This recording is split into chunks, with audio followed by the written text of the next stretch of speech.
आज राहुल गांधी प्रयागराज में रहेंगे। छात्रों की गूंज कार्यक्रम की तैयारी पिछले कई दिनों से की जा रही है। खुद प्रदेश प्रभारी राजेंद्र पाल गौतम जी भी प्रयागराज में मौजूद हैं। सर, जिस तरह से ये तैयारी काफ़ी दिनों से चल रही है, काफ़ी विवाद हुआ, पहले परमिशन नहीं मिली, फिर परमिशन मिली, अब आज राहुल गांधी जी पहुंच रहे हैं। क्या पूरी तैयारियां और किस तरह से छात्रों से मुखातिब होंगे?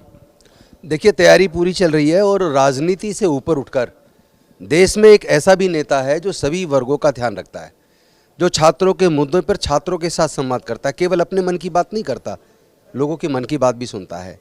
चाहे वो किसान हो, चाहे छात्र हो, नौजवान हो या जवान हो, दलित हो, पिछड़ा हो, वंचित हो, मुस्लिम हो, ईसाई हो, सिख हो, किसी भी जाति धर्म का क्यों ना हो, जो लोगों के मुद्दे, उन मुद्दों पर न केवल चर्चा करते हैं बल्कि उनके समाधान के लिए रास्ते तलाशते हैं। राहुल गांधी जी आएंगे। लाख कोशिश इन्होंने की रोकने की। छात्रों की गूंज का पहला आयोजन आपको पता है कोटा के अंदर राजस्थान में हुआ, उसको रोकने का लाख प्रयास किया। यहाँ तक कि स्पीकर साहब खुद लग गए उसको रोकने में, यहाँ तक कि हमारे होर्डिंग्स उतरवाए गए, लेकिन प्रोग्राम हुआ।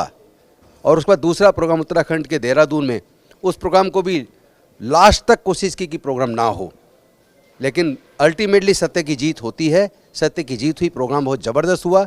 बहुत तगड़ी बारिश के बावजूद हजारों हजार छात्र एकजुट हुए। और उसी प्रकार यहाँ प्रयागराज के अंदर केपी ग्राउंड, जिसकी सारी परमिशंस ली गई, जो डिपॉजिट करना था अमाउंट वो भी किया गया, सारी तैयारियाँ की गई। और एंड टाइम पे 2-3 दिन पहले जिस तरह प्रोग्राम को रद्द करने की कोशिश की गई, वो असफल प्रयास था सच्चाई को रोकने का और इस क्रांति को कुचलने का। लेकिन ये जो सामाजिक न्याय की क्रांति है, ये जो युवाओं की आवाज़ है, ये जो छात्रों के मुद्दे हैं, उनके मुद्दे पे तो बात होगी। सरकार कितना ही दबाना चाहे, अंग्रेजों ने भी कोशिश की थी, उन्हें लगता था कभी भी उनके शासन का अंत नहीं होगा। मुगलों ने भी सोचा था कभी उनके शासन का अंत नहीं होगा, लेकिन उनका अंत हुआ। तो भारतीय जनता पार्टी अगर ये सोचती है कि उसके शासन का कभी अंत नहीं होगा, ये उसकी गलतफहमी है। अंत तो उसका होगा। उसको एक बात समझ आ जानी चाहिए, योगी जी और मोदी जी और अमित शाह जी को भी, कि अगर बिल्ली को देख के कबूतर आँख मींच ले तो जान नहीं बचेगी। सर, आपको जवाब देना पड़ेगा। जिस तरह से पूरा ये कार्यक्रम तैयार किया जा रहा है, विवाद हुआ था, रद्द हुआ था, अब देखा जा रहा है प्रयागराज की सड़कों पर कई ऐसी होर्डिंग लगाई गई हैं जो विवादित होर्डिंग हैं राहुल गांधी जी के कार्यक्रम के खिलाफ। देखिए, भारतीय जनता पार्टी का एक चाल चरित्र है, उनको अपना काम करने दो। दो फोर्सेस काम कर रही हैं, एक नेगेटिव फोर्स, एक पॉजिटिव फोर्स। हम लोग पॉजिटिव फोर्स, पॉजिटिव माइंड के साथ पॉजिटिव मुद्दों पर चर्चा कर रहे हैं, और वो नेगेटिव फोर्स इस जनता के आंदोलन को, छात्रों के आंदोलन को कुचलने की कोशिश कर रही है। लाठी चार्ज हो, पैलेट गन हो, वाटर कैनन हो, whatever they can do, they have done. Even then they failed, still this time also they will fail, don't worry. देश पहले है, देश का संविधान, लोकतंत्र पहले है।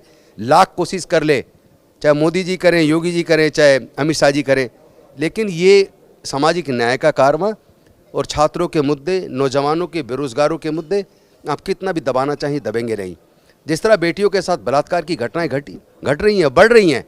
उत्तर प्रदेश के अंदर दलितों का उत्पीड़न पूरे देश में सबसे ज़्यादा है। हत्याएं लगातार हो रही हैं, और फिर पुलिस को भी हत्यारा बना दिया योगी जी ने। तो उनको ऐसा लगता है ना तो न्यायालयों पे भरोसा है, ना कानून पे भरोसा है, ना जांच एजेंसियों पर भरोसा है। अन्यथा अगर किसी ने अपराध किया है तो पुलिस गिरफ्तार करे, जांच करे, चार्जशीट दाखिल करे, कोर्ट ट्रायल करे, चार्ज फ्रेम करे, एविडेंसेस रिकॉर्ड करे, और उसके बाद अगर जुर्म साबित हो तो सजा दे दे। लेकिन ये कौन है सजा देने वाले?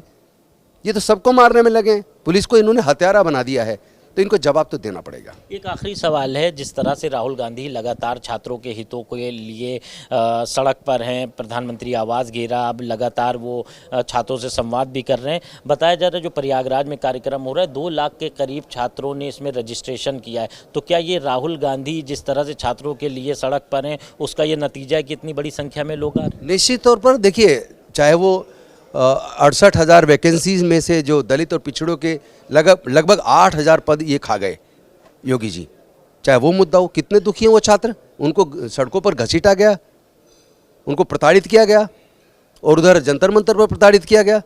आप युवाओं के मुद्दों से क्या आंख मीच लेंगे? छात्रों के मतलब 154 पेपर लीक होना क्या दिखाता है? टोटली इनएफिशिएंट, इनकॉम्पिटेंट प्रधानमंत्री, मुख्यमंत्री, उनके मंत्री हैं।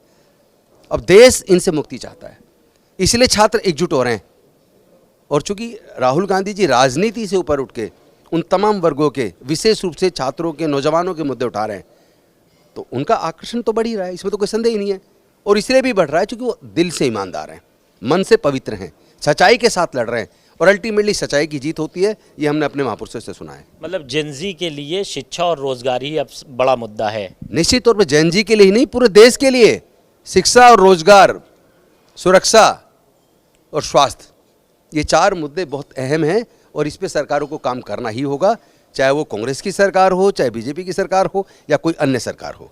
बहुत शुक्रिया सर हमसे बात करने के लिए। कांग्रेस के प्रदेश प्रभारी राजेंद्र पाल गौतम जी थे, जो प्रयागराज पहुंचे हुए हैं और आज शाम को राहुल गांधी 6:30 बजे केपी ग्राउंड पहुंचेंगे, जहां पर वो छात्रों को संबोधित करेंगे। कैमरा पर्सन सैयद जाफर के साथ कफीलुर रहमान, भारत समाचार, प्रयागराज।